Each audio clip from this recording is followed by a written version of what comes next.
Now it's time to trace the first echoes of what would become one of the largest, most audacious campaigns launched against the Imperium in recent memory, in particular involving the Black Legion and Abaddon. This was a campaign not merely of conquest, but of purpose, a purpose wrapped in riddles, bound in iron, and etched across the stars in the blood of 1,000 war zones. This was not the opening of a mere incursion. This was a prelude to something ancient, calculated, and destructive. The construction of a key to a lock. Components of an apocalyptic device, ominously titled as merely the weapon, whose activation threatens the very existence of not only the Imperium, but of all mortal races. The Imperium's records place the true beginning of this when Abaddon the Despoiler and his Black Legion spearheaded an assault by the warpsmith Basque, casting a shadow across Warzone Vigilus. Their target was an artificial moon of the Mechanicum known as Purgatoros, long hidden and heavily fortified. But this secrecy and defense was not enough. A calculated data assault disabled the moon's outer security lattice, betraying its position to the Despoiler's forces. Shortly thereafter, the Unrepentant, a Black Legion warship of grim renown, was made to pierce the veil of the system. What followed was not a skirmish, but rather an annihilation. Skitarii legions, defense lasers, and even a maniple of Reaver Titans belonging to the Legio Maledictus all fell before the combined fury of Vasque's command and the infernal genius of the Dark Mechanicus Magos Pespora Hexen. Within the moon's hidden vaults, another figure made their own move. Dark Magos Jureg. Driven by ambition and the promise of Abaddon's favor, he extracted a forbidden datatome from deep within its vaults. But the Magos was blind to the true nature of his prize. This was not merely a relic, but rather bait. Unbeknownst to Jureg, the datatome was carefully laid as a snare, a tool in a larger design set in motion by a demon known as Vashtorr the Arkifane. Months passed, and the vengeful spirit, Abaddon's personal warship, hung in the void, under intense repairs. Then, without warning, the tome flared with warp energies, becoming a conduit, nay, an open gate. And through it, Vashtorr came. The demon did not beg nor barter. In the presence of the Despoiler himself, he spoke plainly, and he painted a prophecy of a sky ablaze, of stars burning so brightly they would consume even the shadows of the materium. He admitted his dissatisfaction with his current place as merely the ruler of the Forge of Souls. He wanted more. He sought to become the fifth Chaos God, and claimed he could do so if his prophecy was fulfilled. To that end, he proposed an alliance, one that Abaddon had predicted. Ever the tactician, Abaddon had remained unmoved by his words. Vashtorr, however, was prepared for this skepticism. He proposed a demonstration, not on paper but in blood. He directed his attention to Malgador, a world of strategic insignificance, but one holding the next fragment of the key. A test then, one that would determine whether this alliance would be forged in unity or discarded in fire and brimstone. Thus began the true ignition of the Arks of Omen campaign. As on the world of Malgador, a once proud bastion of the Iron Angels, a troubled but fiercely loyal chapter of the Adeptus Astartes, whose lineage had been stabilized and their ranks replenished ever so recently, was forced to respond when the vengeful spirit breached the system.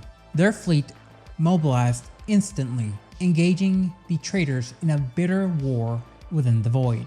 On the surface, several hundred battle brothers entrenched themselves within their fortress monastery, the Angel's Crown, a defensive position of extreme strategic value and great symbolism. But the storm they faced was no ordinary siege.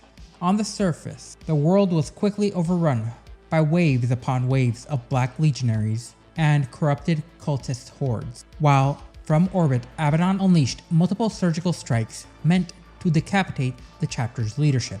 The infamous Facus Quibre, the master of the Bringers of Despair, led a teleportation assault directly into the fortress's core. Within mere moments, the defenders were thrown into chaos, thanks to a brutal exchange of psychic and physical might, leading 3 of the Iron Angel's strongest librarians to fall, as they were cut down by the Black Legionaries as they carved a path to the inner sanctum of the Angel's Crown. The Iron Angels fought with the desperation of those who knew no reinforcements were coming. Yet it became clear all too quickly that their fates had been sealed. As resistance collapsed, Abaddon moved to claim the fortress as spoils of war. But within the shattered vaults of the Angel's Crown, he encountered no plunder but rather horror. The innermost chambers bore signs of defilement beyond the Black Legion's reckoning. The walls were draped in continuously running curtains of warp-tainted fluids, and demonic glyphs had been carved deep within the sacred ceramite. Something had already been there.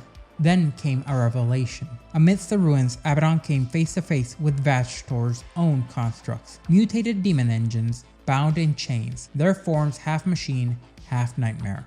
It was here that the final stand of Chapter Master Nemean and the surviving veterans of the Iron Angel's first company took place. Though they fought with the fury of the dying, their doom was inevitable.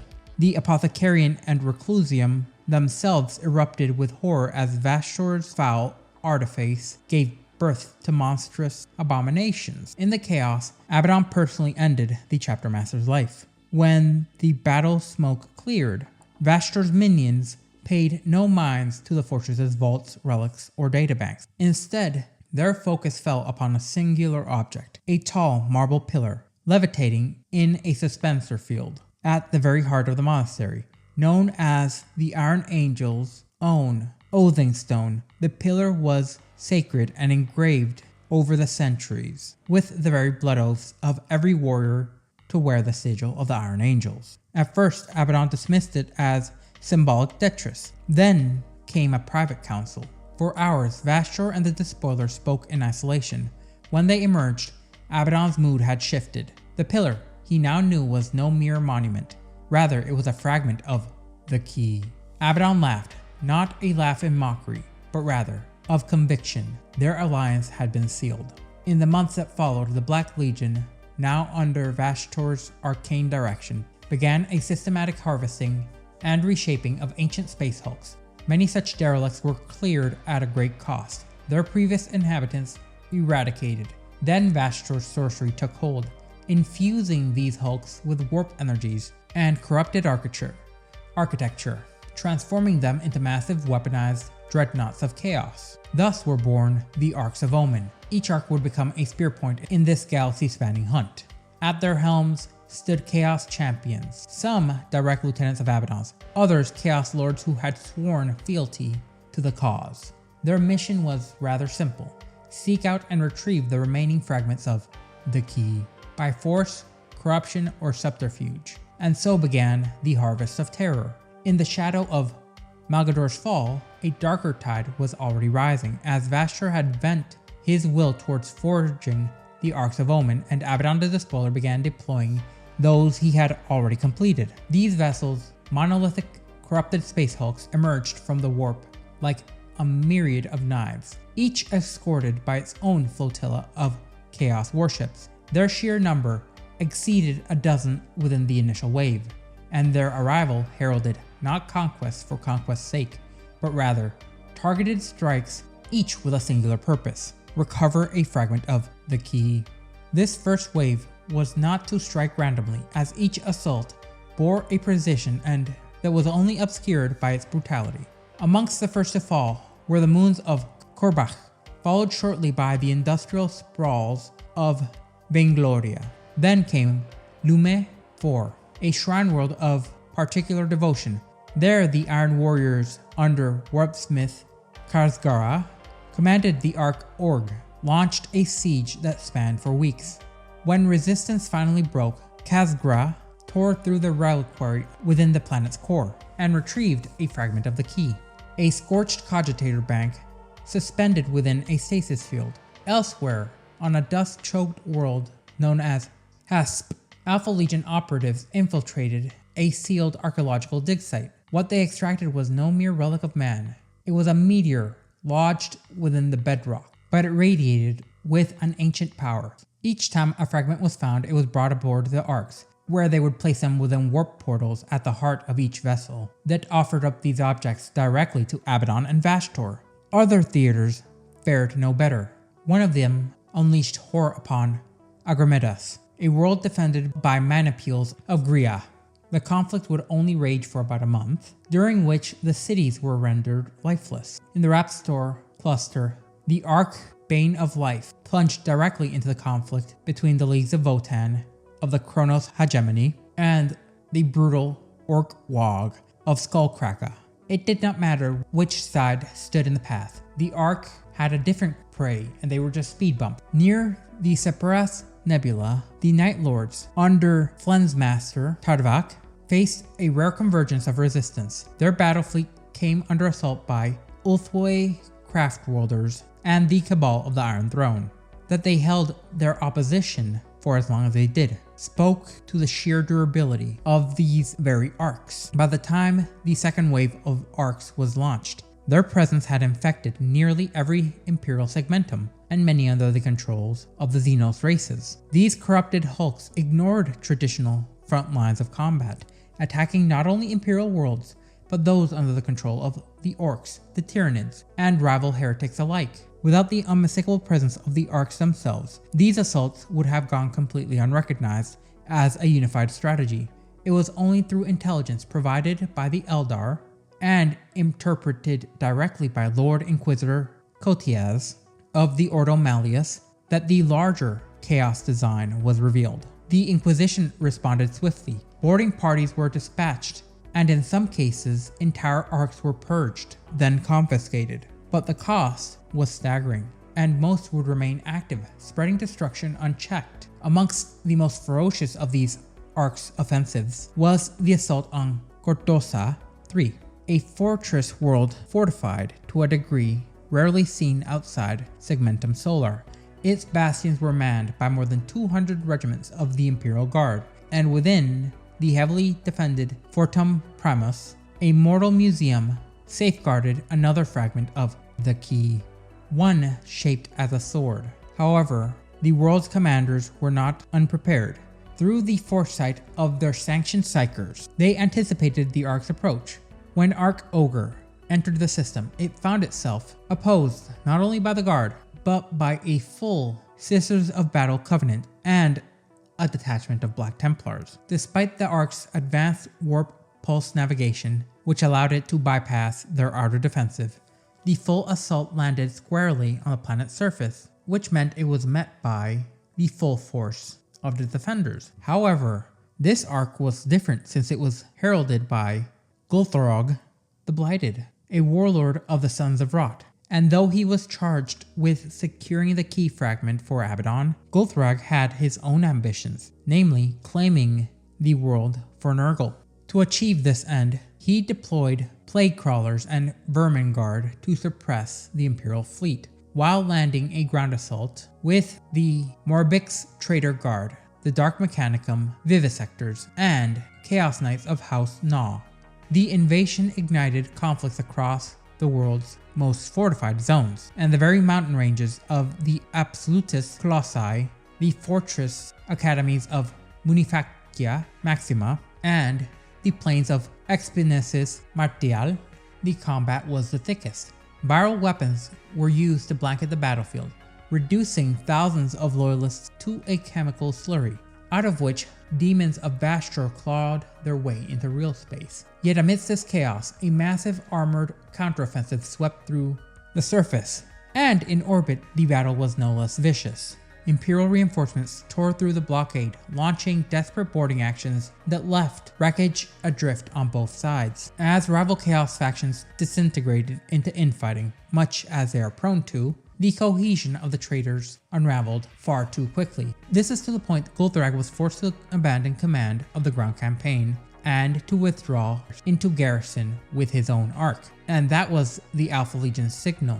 Embedded within the traitor forces, they hijacked Vox transmissions, sowing confusion and triggering a rogue charge towards Fort Primus. This self-defeating push succeeded, penetrating the inner sanctum and seizing the sword-shaped key. But across the system, all forms of chaos control collapsed. they traded a queen to secure a knight. Thus, the Arks would continue their grim harvest. Unfortunately, Chaos would indeed lose large segments of control and potentially invaluable resources, as they were never designed to be fleets of conquest, but rather instruments of collection, bound to a singular purpose. Every key fragment they recovered brought the weapon one step closer to completion. And though some Arks had been repelled, and many Chaos Space Marines had attempted to strike out on their own, many still roam the stars, harbingers of a plan that remains unresolved but far from idle. As the second waves of the Arks of Omens tore across the stars, patterns began to emerge, undeniable in their precision and no longer possible to dismiss as disjointed raids or opportunistic space hulk attacks. It became clear to all Imperial forces and the Eldari themselves that these individuals were operating on an escalating directive. And yet, despite the mounting evidence of a coordinated strategy, Imperial and Xenos factions alike struggled to discern Abaddon's ultimate aim, or where the next blow would fall. The deeper these Arks ventured into the far reaches of the void, the more attention they attracted, not just from the Imperium and the Eldar, but from entities rarely seen in coordinated responses. Ark Blackened Tower was severely damaged during an encounter with the Calvasi and the interdimensional horrors known as the Enslavers, for some reason working in tandem. Elsewhere, the Ark of the Sobbing God found itself overrun by tendrils of Hive Fleet Kraken, which had completely disregarded its previous path. The vessel's commander, Scourge Master Ulgatha, was forced into a desperate, debilitating retreat, leading his surviving followers into the vessel's deepest interior to mount a last-ditch resistance against this Xenos incursion. Still, the mission endured. On the tomb world of Bull, the Ark known as Beast in Scarlet struck with an undeniable efficiency, as the slumbering legions of the Zaskarazan dynasty were caught unprepared, and the key fragment was seized before an effective defense could be mustered. However, the Necron overlord Somtek, cut down in a raid, soon reanimated. Outraged by the dishonor of this ambush, he immediately began mobilizing a full fleet for retribution, vowing vengeance upon the Beast in Scarlet and its cohorts. In the Ophelia system, Ark Colossus would emerge, with a host of traitor titans. The defenders faltered under the sheer weight of this assault as Dark Magi and their dark warped servitors descended upon the Ophalian worlds. But this moment of arrogance would become a fatal oversight as Chaplain Julianos of the Ultramarines led a mission with 100% guaranteed death rate aboard the Ark. While almost every single Astartes under his command perished, they did indeed succeed in initiating a core meltdown that destroyed the Colossus. Elsewhere, Eldar Corsairs of the Diamond Talon launched a lightning raid against the Ark Devourer of Hope, damaging its command systems and leaving it empty adrift. Not all setbacks were at the hands of the Imperium and what could be considered its allies. In the Pothelia system, Lady Maeve of House Grendel arrived expecting to extract a key fragments from local orc tribes, only to discover the region had been claimed by the Greater Thurian League. The Squawkkin, having long since claimed and relocated the fragment to the galactic core, had fortified the system against all intrusion. Infuriated, Maeve launched a punitive campaign. What followed was a grinding conflict that bled both sides. Throughout the segmentum, Craftworld's Ulthwé, Sanheim, and Yemlock, along with their allies from the Harlequins, the Dark Eldar, multiple Corsairs along with Exodites, launched coordinated counteroffensives against the battle fleets, seeking not just reprisal but total destruction. Meanwhile, Lord Inquisitor Cotiez continued to act on the warning that he had received from his Eldar compatriots, mobilizing vast resources across the Ordo Malleus. As he coordinated multiple strike missions against the Arks under his direction, the Iron Hands, led by Captain Albador, successfully boarded Ark Morbius, crippling it from within. Ark Reaper's Shadow was later reported destroyed under mysterious circumstances, the details of which remained sealed by inquisitorial mandate. From the Imperium's core, Ark Night Terror descended upon agri-worlds of the Sangasi Belt within the Imperium Nihilus. Lord Commander and Regent Dante of the Blood Angels arrived to coordinate a counterattack. What he found defied tactical logic. The battle fleet had been reduced to mere wreckage, and the corpses of Astartes were riddled on board and destroyed by bolter fire, and marks of sulfurous degradation. These were signs not pointing towards loyalist actions, but towards internal conflict or worse. Indeed, many of the Arks soon faced threats not from without, but rather from within. Jealousy, ambition, and suspicion, all synonymous with the traitor Astartes, took hold, as many smaller warbands within these warbands sprung surprise assaults designed to usurp Abaddon's designs and to claim the Arks of Omen for themselves. One Ark vanished entirely within the Red Corsair's territory, deep within the Maelstrom, in a manner that Abaddon could not respond to without potentially losing the alliance he had with one of the most, if not the single most, powerful Chaos warlord in existence. The wordbearers themselves, in a calculated act of heretical sabotage, released the bindings upon Ark Neverlight. The result was a wave of demonic entities that consumed those within the Arks and those without, along with the nearby mining world of Chimere simultaneously. In the Chiron system, Ark Dirge Discordant was assaulted and scuttled by coordinate forces seeking a more potent key fragment. Enraged by the loss and the growing insolence amongst the traitor factions, Abaddon would take to the field personally on Chiron Tetris, as he would lead a brutal campaign against Imperial Guard, crushing entire Cadian regiments in his path and securing the fragment by pure force of arms. It was within the aftermath of this battle that Vashtorr delivered a new morsel of intelligence. A critical fragment had been identified on the world of Macalabel, but more pressing than that, Angron, the Red Angel himself, had been sighted, as he was locked within a vicious engagement with an Indominus crusade fleet known as Quartas. Vashtorr requested to go to Macalabel personally in order to resolve the matter. What follows remains a point of grave speculation, for even as the Imperium and its Xenos, let's say neighbors, along with the Arks themselves, had to suffer and adapt to the unfolding plan and the wrath of the demon primarch of Khorne. In the ever-worsening storm that is the 42nd millennium, there are few names that are spoken with as much dread as Angron, the demon primarch of the World Eaters. His appearance within the Materium, aboard the Hellforged flagship of the World Eaters known as the Conqueror, sent shockwaves through not just the Imperium, but also Abaddon's own forces. Not merely a relic of the Horus Heresy, Angron had now arrived to wreak havoc, and he arrived at the head of a formidable host, which included the infamous and brilliant Chaos Lord Kolslax and the deadly Kasarak Bloodfist, along with a myriad of disparate warbands, mercenary elements, and even Xenos auxiliaries of uncertain alliances, forming a force that was equivalent to the legions of old. Never had so many World Eaters been together since the fragmentation of their legion. Their purpose was the destruction of the Coral Engine. To the Imperium, the Coral Engine was a beacon of hope, an ancient mysterious mechanism that had bolstered the Indominus Crusade fleet Quartus in a string of impossible victories. To the forces of chaos, however, this psychic radiance was unbearable.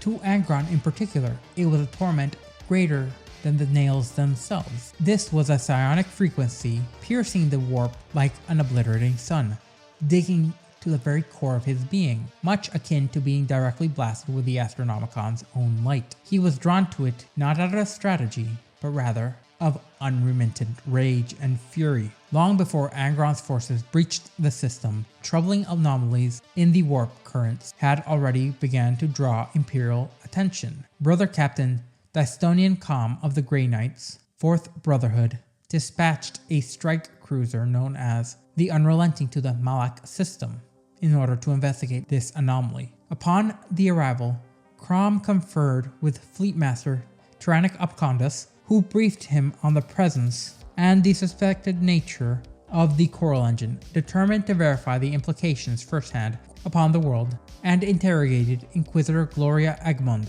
a veteran of Psi Archaeotech investigations. It did not take long for the Grey Knights to conclude that the Coral Engine's presence would draw a catastrophic convergence of the warp's most profane denizens, as he immediately issued warnings of wars to come. The Imperium itself would heed this call, as the Fleet Master relayed the urgency to all battle groups within the area, and reinforcements surged towards the worlds, amongst them Admiral Igneous Pell, Grandmaster Thurdovan Mael, Canoness Verity Cade of the Order of the Argent Shroud, Group Master Persephia Zhang, Group Master Josiah Bassett III, along with the Space Marine chapter.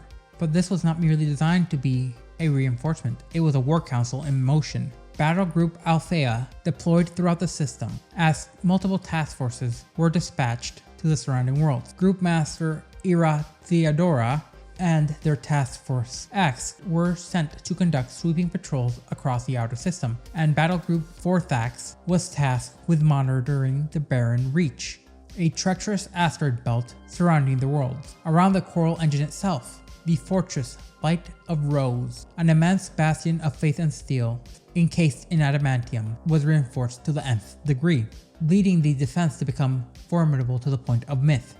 A citadel prepared for the unthinkable. Then silence. For an entire week the defenders waited. Each passing day, tensions mounted. Rumors spread. Some began to question whether the invasion was ever real. Fleet Master Abacondas, in particular, grew restless as he committed thousands of vessels and untold manpower to this defense. Yet the warp was still. Box relays detected no activity, and with so many battlefronts in desperate need, there was talk of redistribution. Then the 8th day came.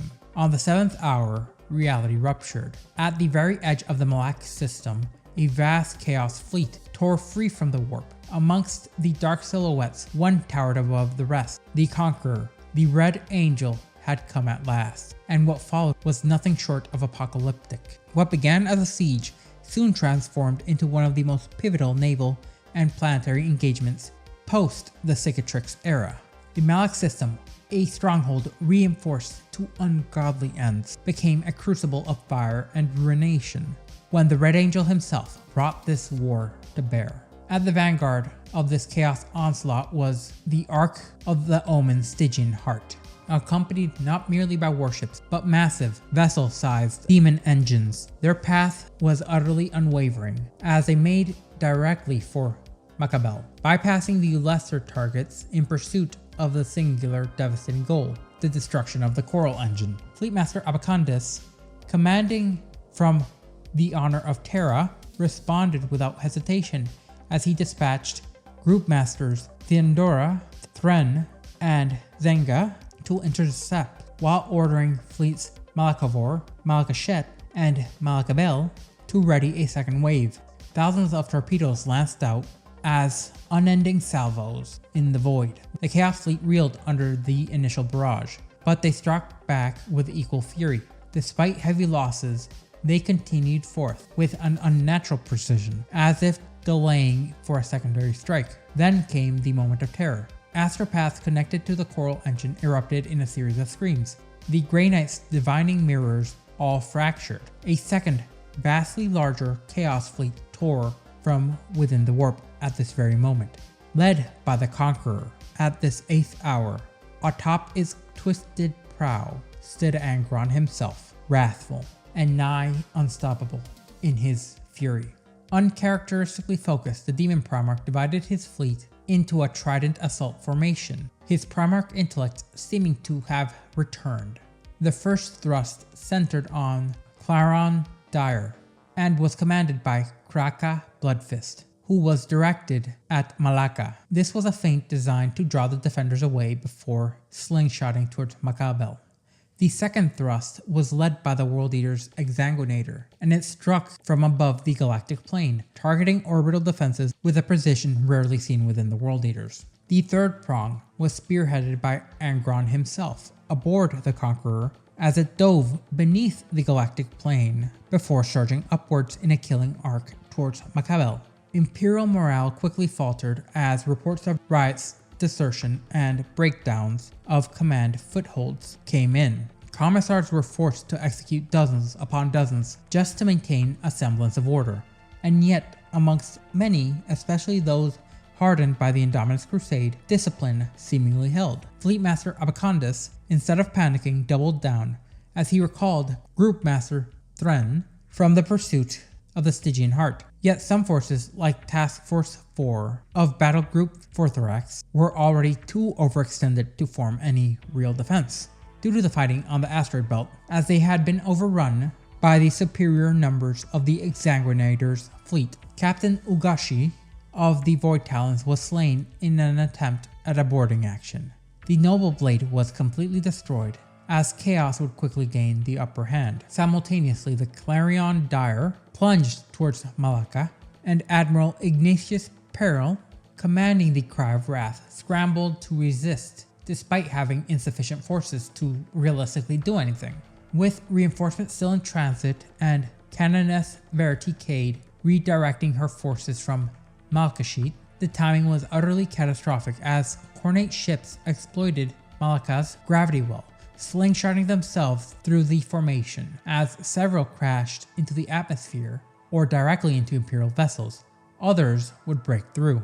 Only the direct intervention of the Ultramarines from the Paridium prevented Pell's death during a boarding action conducted by World Eaters. Furious, he ordered Canoness Cade to abandon Malacca and make for Macabel. Back near the primary theater, Abcondis consolidated whatever remained of his forces. He ordered Teren and Zenga to intercept Angron's Conqueror, where they would surely die. With nearly 7 task forces between them, they engaged in a fierce counterattack as reinforcements from the White Scars, Imperial Fists, Howling Griffins, and the Basilion Astra joined the Imperial Navy, where the World Eaters fought like frenzied beasts, led by something greater than themselves. The Imperials fought with cohesion. Their tactics worked, as several Chaos capital ships were isolated and destroyed. Imperial Fists, Cordisser von Dals, led his own series of daring boarding actions, climbing into the Bloodied Fang, turning its own last batteries against its allies. Hibogen Khan of the White Scars crippled 2 Chaos strike cruisers with lightning assaults. Group Master Thren led a triumvirate of battleships, including her flagship Resplendent, in a direct assault upon the Conqueror. The World Eaters would then retaliate savagely.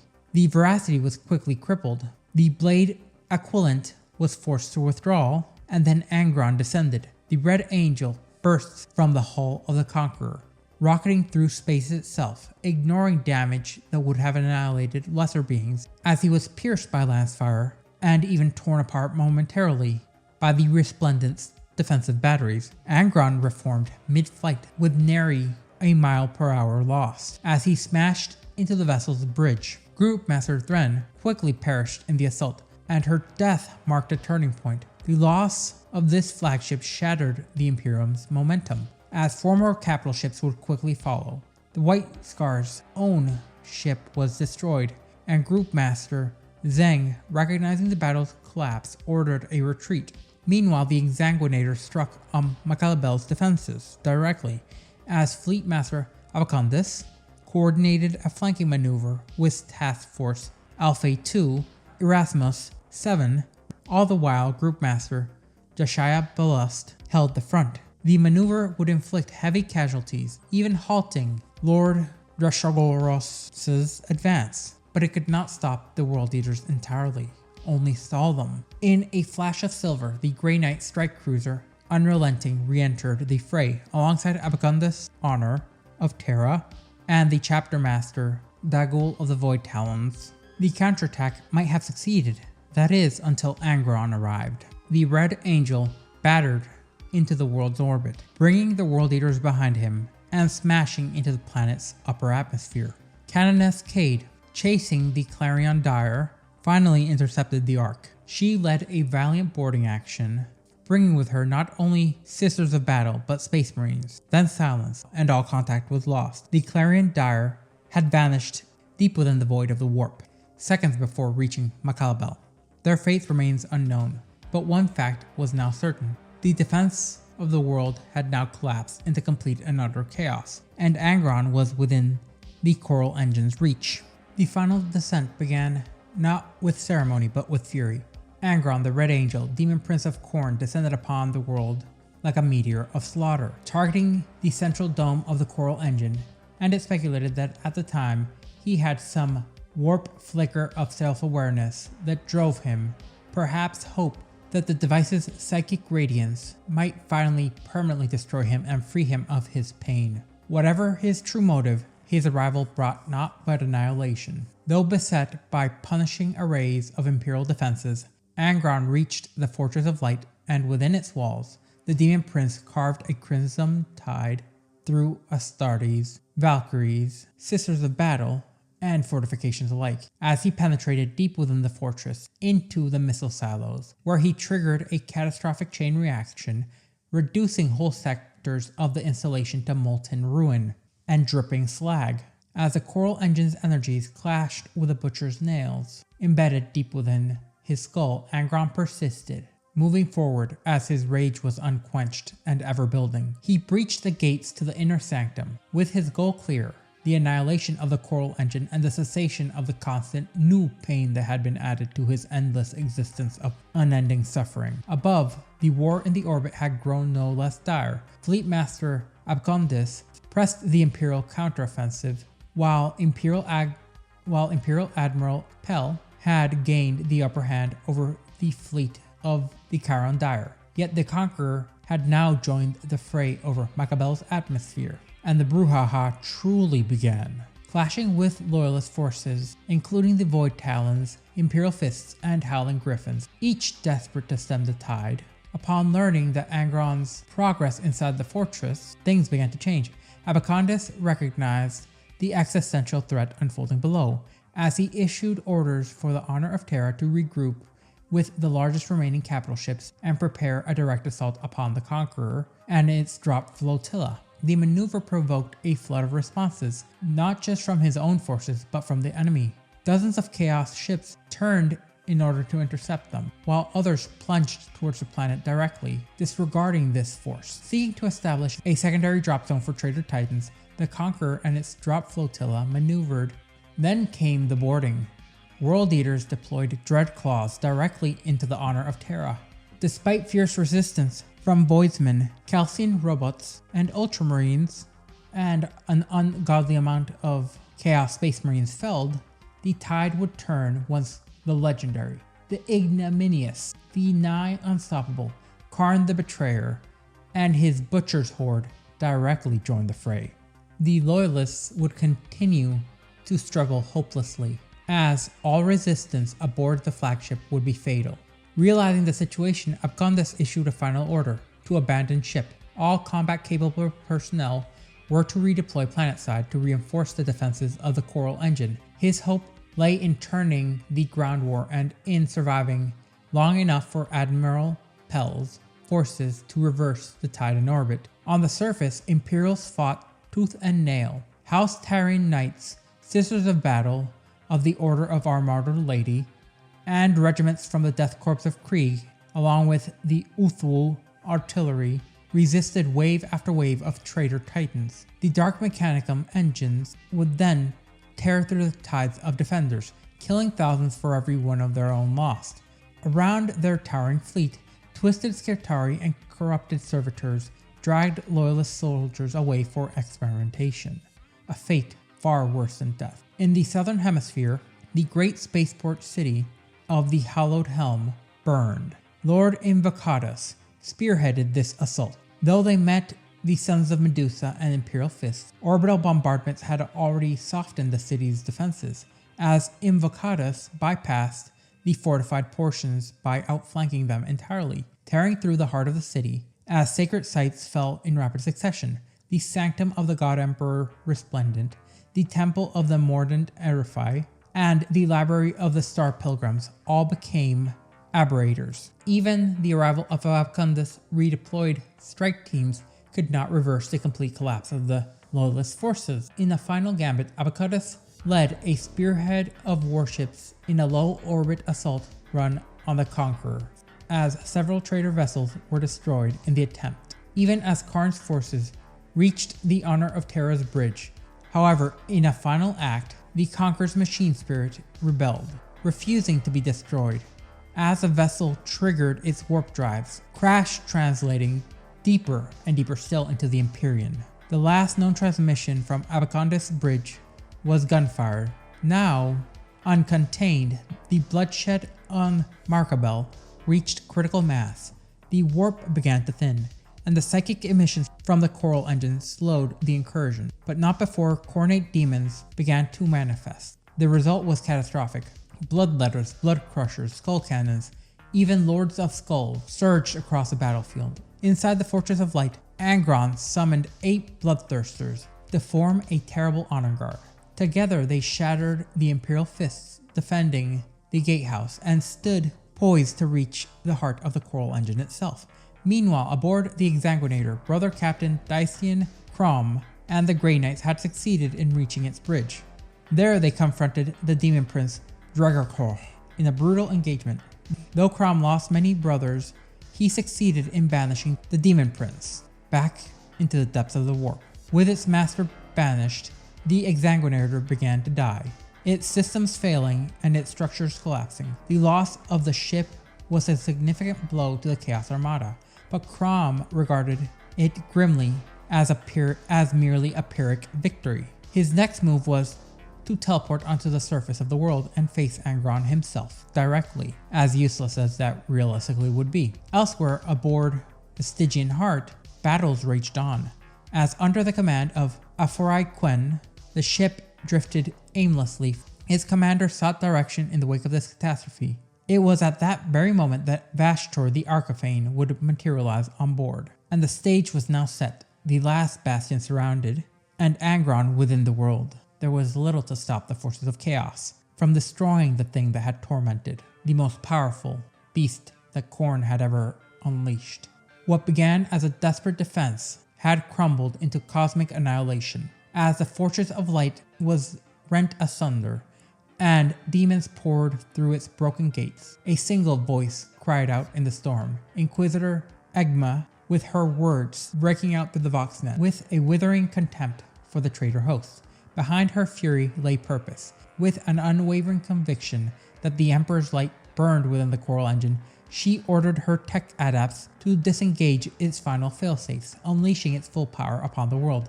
The result was a psychic detonation of a terrifying magnitude. The initial shockwave knocked Angron from the sky. Writhing in ungodly agony, the demonic entities around the fortress were all annihilated outright, aside from Angron.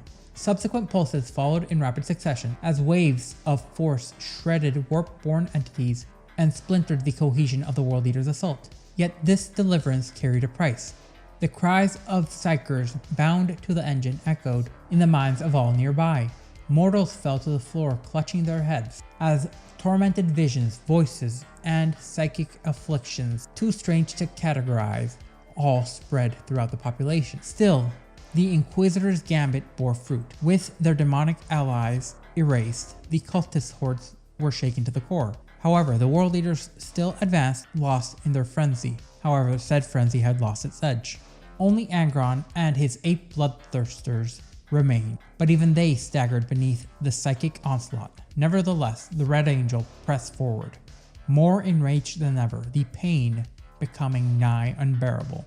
Reaching its inner sanctum, Angron was met by the last line of defense. Egma had prepared the chamber with explosives and laid an ambush consisting of Tempesta Scions and 6 Grey Knights under Brother Captain Dacian Crom. As the ambush was sprung, the Scions were overwhelmed, many collapsing in agony from their mere presence near the demon Primarch. Then came the Grey Knights, clad in Terminator plate, supported by 2 Nemesis Dread Knights. The warriors of Titan began the ritual of banishment. Angron reeled under the assault, briefly driven to a knee, but before the banishment could be completed, his Bloodthirster guard breached the chamber, scattering the defenders and forcing the Dread Knights to shift their focus. As chaos erupted within the sanctum, one Bloodthirster decapitated the Inquisitor, cutting short the voice that had defied a god's will. Still, Crom and his paladins fought on,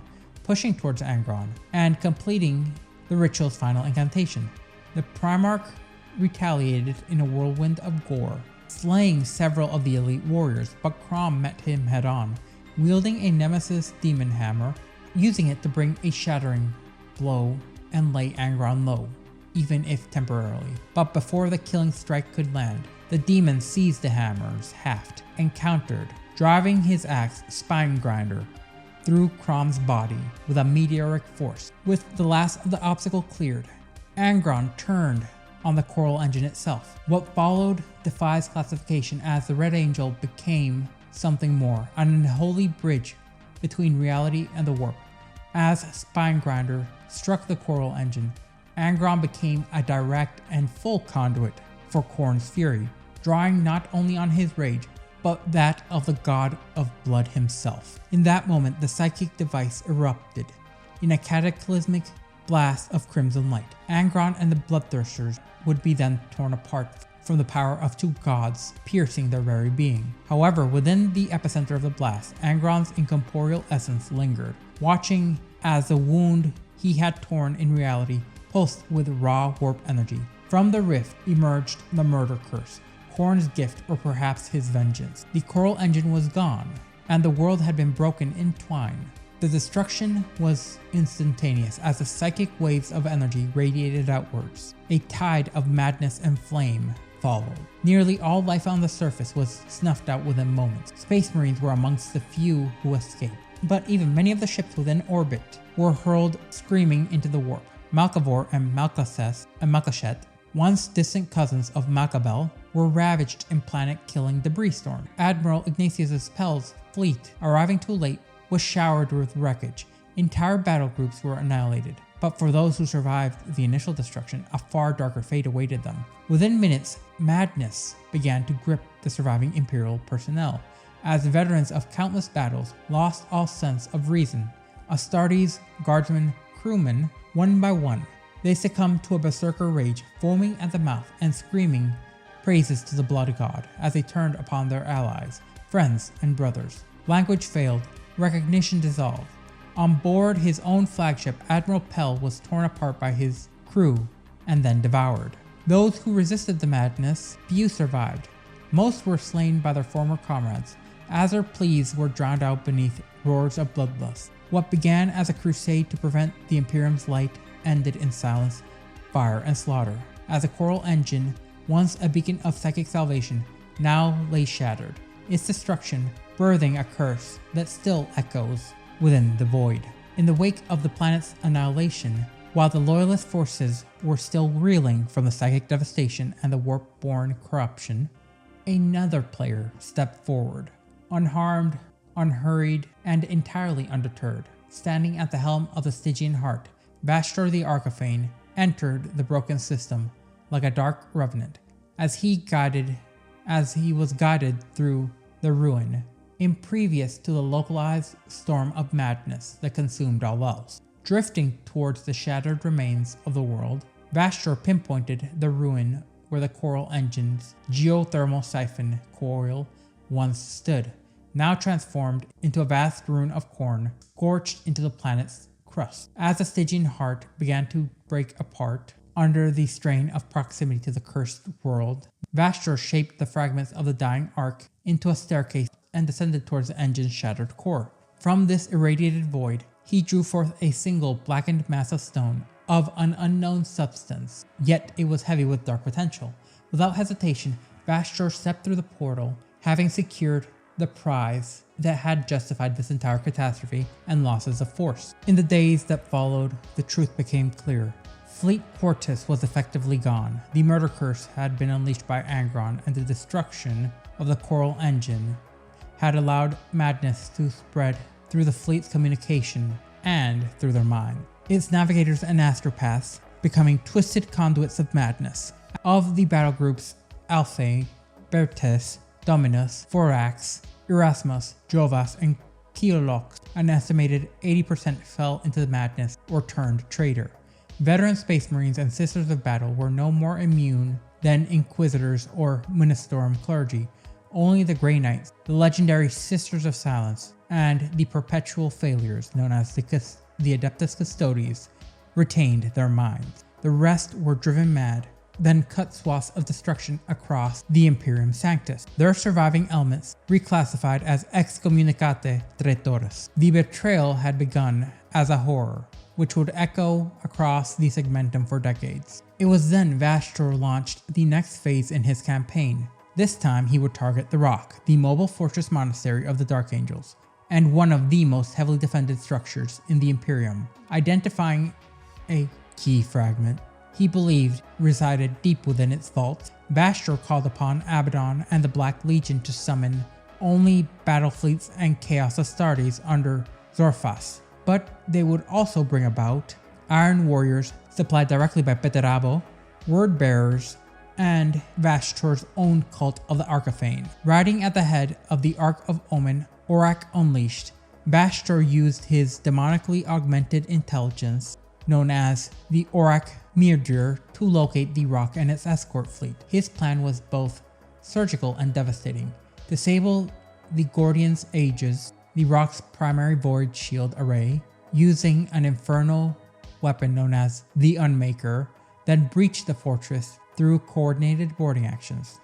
The opportunity arose when the world of Maonet's Reach cancelled its tithes. In the wake of a Chaos Knight invasion, Task Force 12 under Chief Librarian Tigerius was dispatched.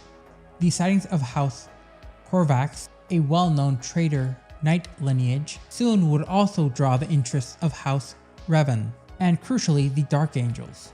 Upon detecting the presence of the Fallen, the strike cruiser Impeccable Justice deployed with a full Ravenwing contingent under Samael. The Rock itself would soon arrive in the system, carrying over half the chapter's full strength. As these forces approaching the world, Vashtorr sprang his ambush. His fleet exited the warp at a calculated ambush vector, unleashing a brutal salvo that crippled the Dark Angel's vessels, including the Revenged, Silent Sentinel, Primarch's Roar, Obsidian Soar, and Valiant Ire. Though Chief Librarian Ezekiel transferred command to Samael and initiated a firing retreat, losses mounted quickly. The Solemn Vow suffered a catastrophic Gellerfield failure and was consumed by demons. However, the Dark Angels struck back as Deathwing Knights boarded Vandaboxis, turning its own guns inwards before destroying it entirely. The Impeccable Justice would then unleash its Black Knight squadrons, crippling multiple trader vessels. Still, the trap worked. The Rock now stood isolated. With its fleet scattered, the Rock came under the full assault of Vashtorr's forces. The Unmaker and its auxiliary projectors overloaded the Gorgon's Aegis, piercing the fortress's shield array. Boarding torpedoes and infernal landers swarmed its surface. Inside, Azrael appointed Bael as overall commander, while he, Ezekiel, Lazarus, and Azamandai organized internal defenses. Every corridor became a gauntlet. Vashtorr didn't seek conquest, so the defenders were rather confused with his action, as he sought a specific object buried within. Yet it became clear that the enemy's goal was attrition in order to immobilize the Rock's defenders. Within the fortress, the true battle unfolded. Boarding parties from the Black Legion, Word Bearers, along with others, dove toward the inner vaults. The Dark Angels, 8th and 10th Companies launched fierce counterattacks, slowing the enemy's advance. At the Vault of Banners, Asmodai held the line against 4 successive assaults. In the Whispering Dome, Dreadnoughts and Devastators battled Warsmith Chorag in brutal close quarters brouhahas, but the final thrust came as Vashtorr, Zorphis, and Dark Apostle Gar Harthon summoned a massive demonic horde and pushed towards the Forbidden Gate and the Ascension Stairwell. Lazarus stalled the enemy in the Galera Ascondal, while Azrael led the elite reserves through Gallium's Exactor. At the Nameless Gate, Azrael saw Zorphas breaking the cohesion of the Black Legion's advance. Yet it was not the end. Vashtorr himself now entered the brouhaha proper. Azrael confronted the Arkifane in the final chamber. Ezekiel had back demonic reinforcements while Lazarus secured the gate itself. Vashtorr seized control of loyalist vox channels, unleashing psychic static that forced many to remove their helmets in order to avoid the madness setting in. In the center of the storm, Vashtorr and Azrael exchanged furious blows. The Dark Angel Supreme Grandmaster was completely outmatched. But as Vashtorr prepared to finish him, something unseen disrupted the demon engine's concentration. Azrael seized the moment, driving his blade into the Arkifane and falling back into his lines. Though wounded, Vashtorr had achieved his aim. Deep within the rock's vaults, his agents had claimed a fragment that he had been attempting to gain since the beginning of this confrontation. And so, with blood spilled and secrets uncovered, the Dark Angels were left reeling as the Arkifane vanished into the void. As the embers of the siege burned low and the battle for the rock had reached its crescendo, an unexpected force made its presence violently known. Without warning, the fortress monastery's lights were extinguished, and darkness overtook the steel corridors as shadows twisted in unnatural ways and began to move with a silent malice. From those shadows came a new tide of destruction. The fallen had emerged once more, the traitorous scions of the Dark Angels' own past, marching alongside fresh word-bearer detachments and the cloaked saboteurs of the Alpha Legion outside of the Tower of Angels. Chaos Knights from House Korvax materialized in force, indiscriminately assailing both loyalist and traitor armor alike. At their heads stood a figure as ancient as the warp's first echoes, Belkor, the Dark Master, an ancient and personal rival of Vashtorr. His arrival transformed the already catastrophic battle into a three-way massacre. However, this sudden turmoil allowed the Dark Angels to re-establish defensive cohesion, seizing initiative amidst the chaos. Within the Gallium extractor, Belkor and Vashtorr clashed in a duel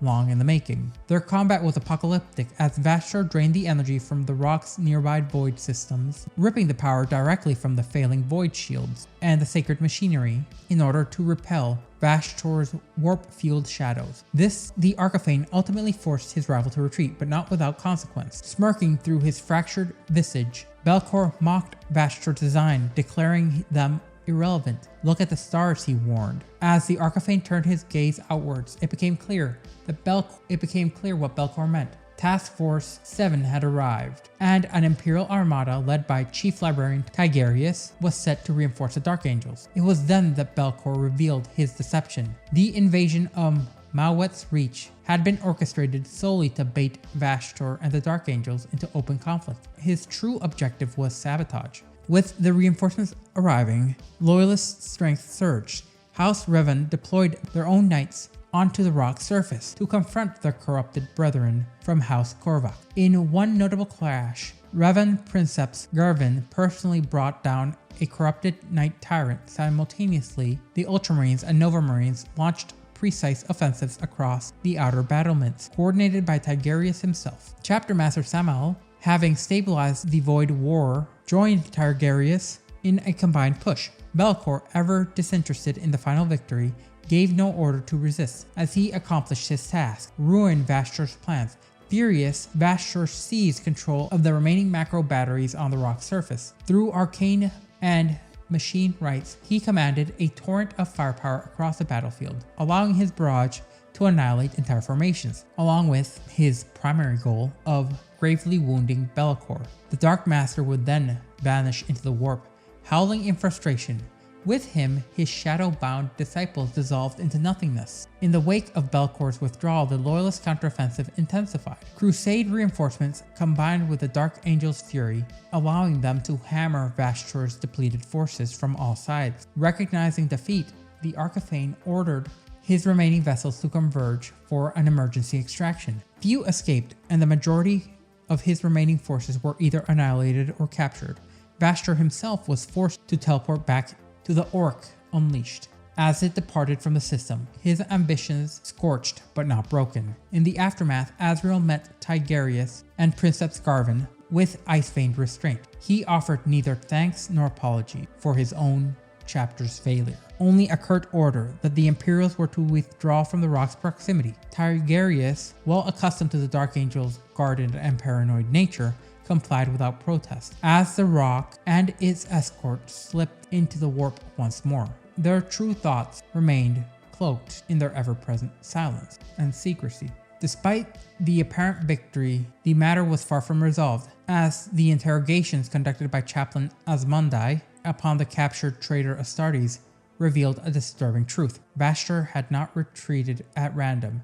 His destination had been pre-selected. He was en route to a region known as the Somnium Stars. By this time, Commander Farsight's forces, back into the ruin zones surrounding the Great Star Dais, on Arthas Moloch, his original campaign objectives already collapsing under the weight of external pressures. Facing mounting casualties and isolation, Farsight abandoned the idea of a breakout. Instead, he established a fortified corridor around the dais, later designated as a Astartes exclusion zone, drawing in his surviving cadre into a single defensible position. He tasked his elite commanders with precision decapitation strikes, eliminating Orc and Chaos leaders, including the Night Lord's commander known as the Flensing Prince. The surgical operation succeeded in fragmenting already unstable coordination between his enemies, sparking infighting and temporarily relieving pressure on all Tau positions. All the while, Farsight took to the front lines, unleashing his wrath upon the enemy with an increasing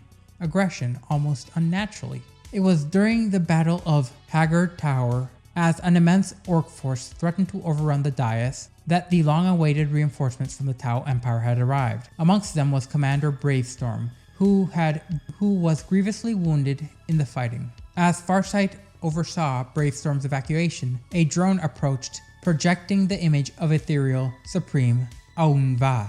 But salvation was not what the message contained. In a cold, unwavering tone, Aunva condemned Farsight's insubordination, declaring him and the entirety of the Farsight enclaves as apostates to the greater good, by stating, "I hope you inflict as much damage upon our enemies before your inevitable end." In a fury, Farsight incinerated the drone with his plasma rifle. He then ordered a full tactical withdrawal to fallback positions as he entered a period of intense meditation, contemplating the path forward. It was here that he resolved to enact a desperate plan, one that would invoke the horrors of Arthas Moloch's buried past. Farsight would command his fleet to regroup in system and prepare for an emergency extraction.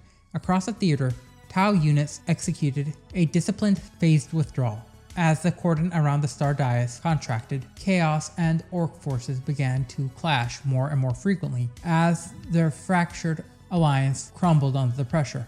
Meanwhile, events elsewhere took a darker turn. Aboard the sword-class frigate Bleak Missive, a Death Watch force intercepted one of Farsight's communiques. Watch Captain Tholnius consulted with librarian Coicidor Carchius, who was in truth Lord Glass, an Alpha Legion infiltrator reporting to Vashtorr the Arkifane. Speaking a prearranged face, Looking Glass, Lord Glass activated a cell of sleeper agents. In a swift and bloody coup, 20 of the 34 Death Watch Astartes on board turned traitor and seized control of the vessel, setting their course for Arthas Moloch. Upon arrival, Bleak Missive was jettisoned from orbit as the traitors made planetfall. Their objective was a downed Dark Angel's Talon fighter buried within the ruins belts. Excavation servitors revealed a crystalline structure deep within the wreckage, which Lord Glass quickly identified as the key fragment, his prize for Vashtorr. By now,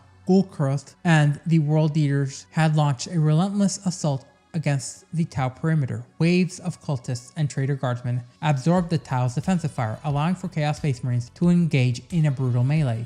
Demon engines and heavy armored followed, breaching the remaining defenses. Ulgok's Demon Prince surged forward with his Black Legion spearhead. The Orcs meanwhile entered the fray in quite the force. Gargants under Gragag Fundastump clashed with Chaos Titans of Legio Vultrum as Knights and Stampas battled around their feet. Amidst this carnage, the Alpha Legion moved swiftly towards the Dark Talon. Unbeknownst to Ulgrax and the Orcs' boarding parties that had overrun his black ship, the once feared Ark of Omen would soon be renamed Da Sprig and repurposed as a mobile fortress by rival Orc warlords known as Bulrog Bigtosk, Skraga, Funstampa, and the Smogboss, each claiming responsibility for Ulgrak's demise. As Chaos and Orc forces converged upon the dais itself, Farsight considered consolidating his command,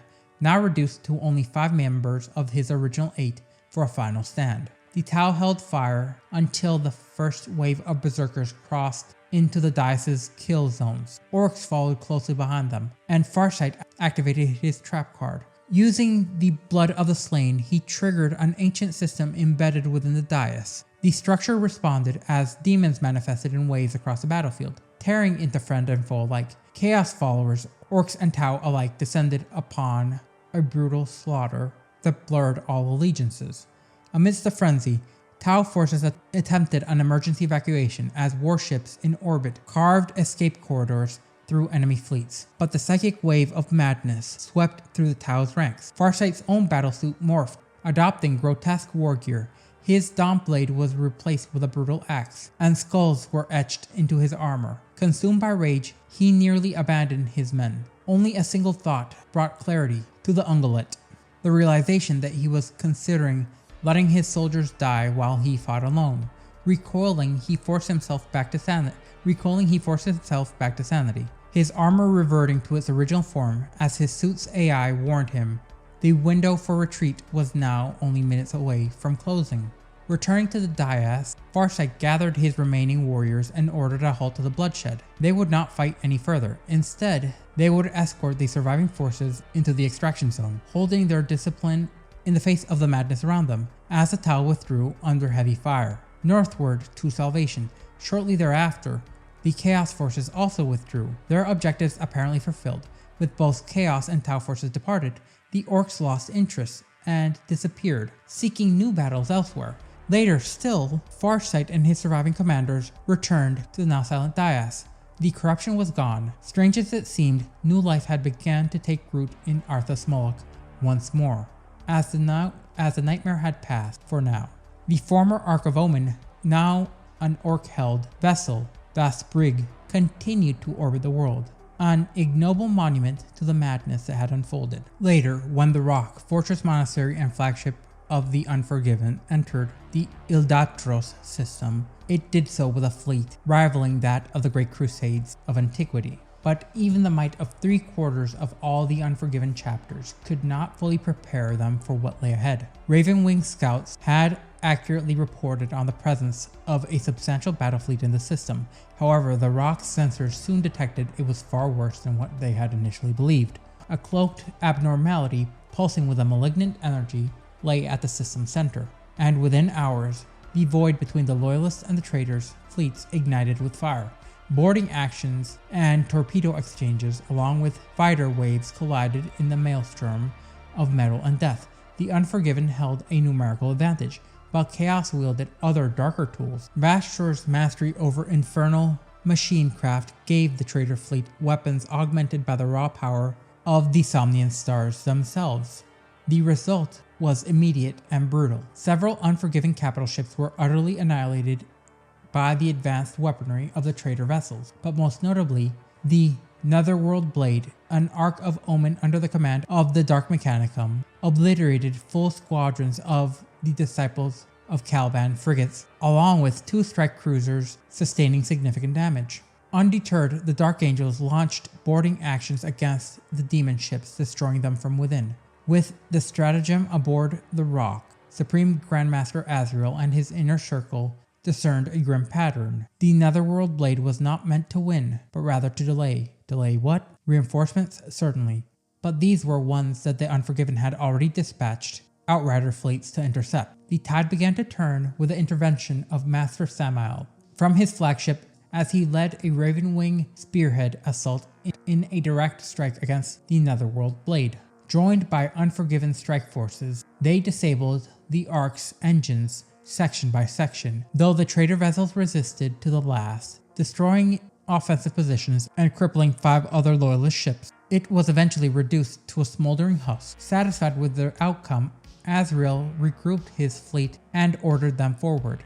Their true objective still lay ahead, Vashtorr himself. As the Unforgiven pushed deeper and deeper into Idolatros, opposition thinned, almost conspicuously so. Sporadic ambushes gave way to an eerie stillness, as tech marines aboard the Rock began detecting a growing warp resonance that defied its analysis. Its vibrations disrupted machine spirits and crept into the minds of every seasoned Astartes. The truth was then revealed. Before them loomed a planetary scale monstrosity, a fusion of metal, warp corruption, and ancient memory. Azrael recognized it instantly. Vashtorr had acquired and profaned the shattered remnants of Caliban. the former homeworld of the Dark Angels, and now reforged them into a demon world of steel and sorcery.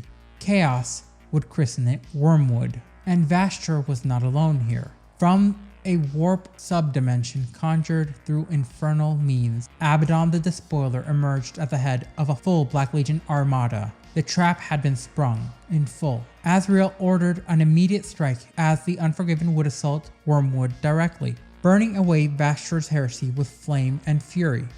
Boarding parties descended, including Azrael himself, alongside Librarian Ezekiel, Grandmaster Belial, and Interrogator Chaplain Asmodai. Their target, the Warpforge Palace, a megastructure that Tech Marines believed served as the teleportarium housing the assembled key fragments, components of a greater design only Vashtorr could fully comprehend. As the Dark Angel struck, other Unforgiven chapters, Angels of Redemption, Cowled Wardens, and the Blade Keepers conducted diversionary operations across Wyrmwood's surface. The resistance was as fierce as it was horrific. Chaos Space Marines, Dark Mechanicum Skitarii, Demon Engines, and abominable cultists assailed the Loyalists from all sides. The Dark Cathedrum and the perimeter of the Warpforge. Even the air itself bristled with warp energy as it screamed perpetually all around them.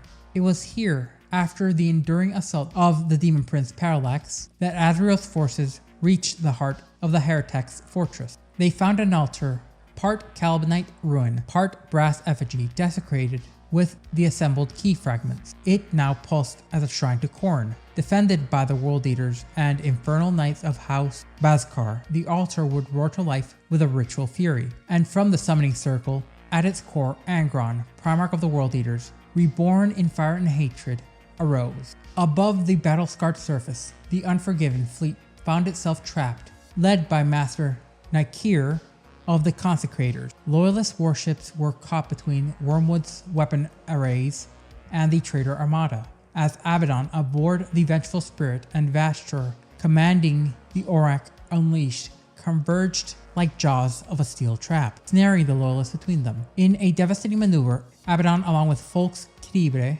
led a boarding operation against impenetrable justice, scuttling the vessel and hurling it into the heart of the Unforgiven fleet. When the warp drive detonated, the explosion shredded formations and morale alike.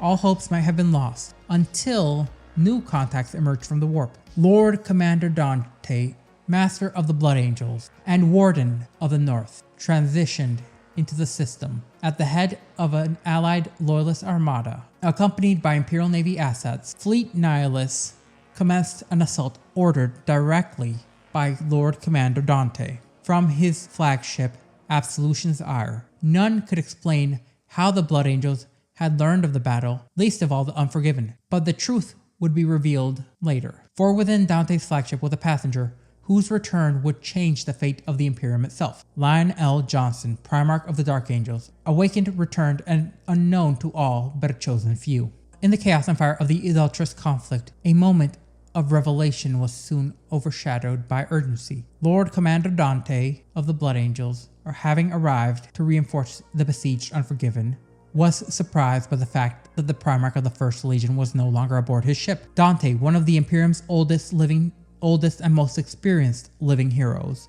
quickly deduced the answer. The Lion had used his newly awakened powers to project himself directly onto the surface of the blighted world, once known as Caliban. Trusting the wisdom and purpose of one of the Emperor's sons, Dante did not hesitate. He deployed Fleet Nihilist's naval assets to reinforce the rock, and led his own personal detachment of the fleet into the thick of the orbital melee, trusting his uncle to do justice. As upon his arrival, Dante announced the unthinkable to all the Unforgiven. Lionel Johnson had returned. For the Unforgiven, this moment was surreal. Shock and disbelief painted the face of many within the rock's stratagem. Grandmaster Nakir, caught between awe and duty, issued a fury of demands and vows before stating what many felt, that the Blood Angels had earned a debt that could never be repaid. United in a grim purpose, Nakir and Dante immediately sought to stabilize the orbital front. Spotting the fresh threat, Abaddon ordered his fleet to disengage from the entanglements and to reorient for a counteroffensive. Vashtorr, though frustrated by the new complications, maintained focus. The Arkifane directed the Auric Unleashed towards the rock, at last nearing its true objective. Once within range, Vashtorr enacted the culmination of his long-laid plan. Reaching deep into the vessel's ancient machine spirit, he made contact with the rock's legendary Tchula engine, a mysterious and ancient mechanism within the vessel that had been embedded into it since the planetary fragments formation. Having already secured the Ouroboros and the Plague Heart, its twin constructs, Vashtorr sought now to bind all three. His intent was to construct the Discordance engine, a device capable of unlocking a relic from the War in Heaven, an old one vault with weapons and tools beyond mortal comprehension. Following a brief but chilling exchange between the Arkifane and the Tchula, both vanished into a separate dimension. Within the pulsing core of Wyrmwood, Vashtorr gathered all his three engines and began its final purpose. As the Discordance engine roared into completion, its energies tore through Auric Unleashed, annihilating its structure and reducing Auric Midir, its twisted machine intelligence, to shattered scrap code. The destruction of Vashtorr's flagship shattered the cohesion of the Chaos Fleet. Seizing the opportunity, the Rock and its allied vessels pressed the advantage. The Unforgiven and the Imperial Navy surged towards Wyrmwood, determined to end the campaign directly. On the surface of Wyrmwood, the battle reached its most desperate moment. Azrael and his forces, having suffered grievous losses, had fallen back to a fortified pocket of Gothic ruins. The Deathwing and Librarius fought bitterly to buy time. Among the many wounded lay Belial, having been laid low in single combat against Angron himself. Angron, the Primarch of the World Eaters, launched repeated assaults against the Unforgiven perimeter. Though repelled, each wave cost them dearly. The Unforgiven were surrounded and facing annihilation. Then the sky blazed gold. Dante, leading a high host of Blood Angels, including Sanguinary Guard and assault squads, along with Redemptor dreadnoughts, descended in a brilliant counteroffensive. Vox channels had long since fallen silent, but instinct and experience allowed Azrael and Dante to coordinate, almost as if their legions had been built from the onset to do so by design. Their goal was rather simple: lay Angron low as fast as they possibly could. The combined assault struck with enough force to shatter worlds, as the Blood Angels poured forth their own wrath upon the Red Angel. For a moment, even Angron staggered, but his own fury was not extinguished. One by one, the Blood Angels' elite were torn asunder. Dreadnoughts fell, and atop towering ruins, Angron finally cast Dante down. Azrael could only watch helplessly as the Red Angel raised his weapon to strike the final blow. Then the shadows ruptured. From the darkness stepped forth a legend lost to time. Lionel Johnson, sword raised, intercepted Angron's blow. He was now not alone, and Dante proved himself once again to be Dante the Ever-Living. With him marched the Risen, loyalists fallen who had remained hidden across millennia. Though confusion surged across the battlefield, none questioned the moment. For the Sons of Caliban, it was a triumph made manifest. Azrael immediately ordered a full counteroffensive, spearheaded by Dreadwing, and he personally would guarantee Dante would be guarded until he could fight on his own. The Lion's arrival had ignited the Unforgiven like a spark to dry powder. Lionel Johnson stepped away from Dante's broken form and drew Angron into direct combat. Blow for blow, godlike strength met ancient precision. Even Angron, the Red Angel, Primarch of Slaughter, found himself pressed back. In part, this was due to the Lion now sporting a fragment of the Emperor's power, the Emperor's shield. At one point, the Lion's eyes met Azrael. No words were spoken, but the message was clear. The day could still be won, but the burden of victory would rest with Azrael and the living. The Lion would handle Angron. With the Primarch engaged in single combat, and the tide of battle momentarily turning, the Unforgiven and Blood Angels set to work recovering the wounded, including Dante. Victory remained uncertain, but the battle had changed forever. The Line had returned, and now the galaxy would tremble. As the battle for Wyrmwood raged, the mechanical abomination once called Caliban became a labyrinth of ever-shifting terrain and lethal traps, maddening architecture spreading throughout. The Unforgiven and their Blood Angel allies pressed their offensive, and despite the unnatural terrain, their every step was contested by chaos, machine, and madness. Yet amidst this hellscape, a battle of the legends unfolded. Lionel Johnson, Primarch of the First Legion, clashed with his corrupted brother, Angron the Red Angel. Angron had been bloated by the blessings of Khorne, only showed faint recognition at the sight of Lionel Johnson. The Lion, by contrast, was utterly repulsed by what his brother had become. Wielding the relics, fealty, and the Emperor's shield, the Lion met Angron blow for blow in a titanic duel that scarred the surface of Wyrmwood. Structures crumbled as not only a Chaos God's power, but the God Emperor's power had been at least in part manifested upon the world, as the two demigods were dragged into the industrial hell of Wyrmwood's sublevels. Elsewhere, Supreme Grandmaster Azrael had regrouped with the acting commander of the Blood Angels' Second Company. Together they reached the scattered remnants of the Sanguinary Guard. Amongst them, they found survivors, including Dante himself. Though grievously injured, the Lord Regent rose once more, coordinating with Azrael and Aphael to shift the focus of the campaign.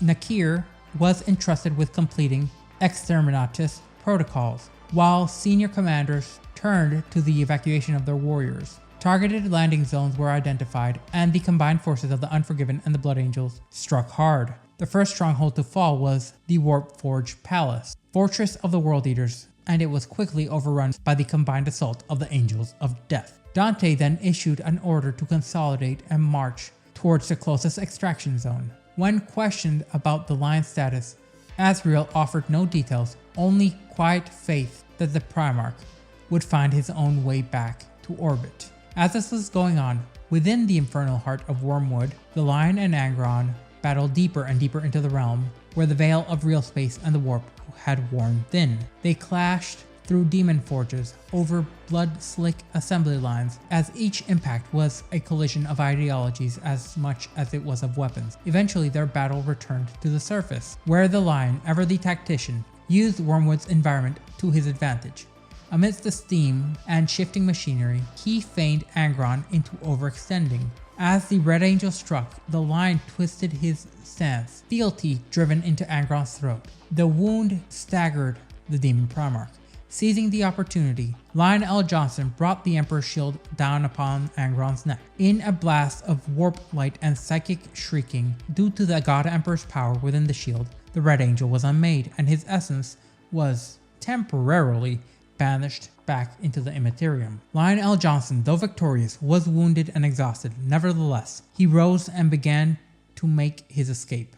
Back at the extraction zone, Azrael and Dante faced renewed peril. Wyrmwood itself turned against them. Shifting grounds, lashing tendrils, and atmospheric collapse slowed the Imperial forces. Worse still, new waves of Nurglite demons poured into the area, led by plague engines and foul warp beasts. Azrael took command, organizing a layered defense, while Dante and Samael launched coordinated flanking maneuvers. In one engagement, Dante saved a Deathwing unit carrying the wounded form of Belial from a mob of demon engines. Samael, spearheading the breakout, found his path blocked by a colossal great unclean one, known as Ubelix. With time running out and extraction faltering, the route forward seemed closed. Then the Lion arrived. Despite Azrael's disapproval of the Risen, the loyalist Fallen who accompanied the Primarch, the Supreme Grandmaster set his pride aside. Together with the Risen, they threw themselves into a fight against Ulblok and his followers, allowing Samael and his forces a corridor through the Chaos lines. With renewed fury, the Imperial counterattack shattered the demonic ambush. Blood Angels and Dark Angels fought alongside one another under the banners of vengeance and duties as the true, the only, the Angels of Death. Ublox would now be overwhelmed by the Risen, and the remaining forces reached their extraction zones. Dante and Azrael would be the last to depart the world. As their gunships lifted off, the rock would unleash its full power, saturating the surface of Wyrmwood with multiple cyclonic bombardments. Though Wyrmwood's surface was devastated and Abaddon's fleet had been driven back, victory came at a staggering cost. Azrael's forces had been made to suffer grievously. Dante, Belial, and countless others had been wounded. Over Vox arrays, the line transmitted a final warning. Something had awakened in Wyrmwood's core. Whatever the traitors had unleashed now lay beyond the reach of even the rock's might. Remaining in orbit was no longer tenable. Azrael and Dante issued the orders for a final full withdrawal. Aboard the vengeful spirit, Abaddon watched as Wyrmwood vanished into the warp. His thoughts conflicted. Though he had inflicted vast damage, he now faced the return of a second loyalist Primarch. Then Vashtorr made contact. The Arkifane announced the success of his plan. The discordant engine had been completed, and with it, the key had awakened. Wyrmwood would now guide them to the lock, and ultimately to the weapon, a relic of power from the war in heaven. With a howling rift of unreality, Wyrmwood tore itself from the material realm and plunged into the imperium. Despite the return of Lionel Johnson, the Arks of Omen campaign must be recorded as a strategic victory for Abaddon the Despoiler and Vashtorr the Arkifane, as they had assembled the key fragment and activated the dissonance engine. Their objectives now lay ahead of them as they strode to unlock the lock and secure a weapon most profane. The Ordo Malleus has declared a level Primaris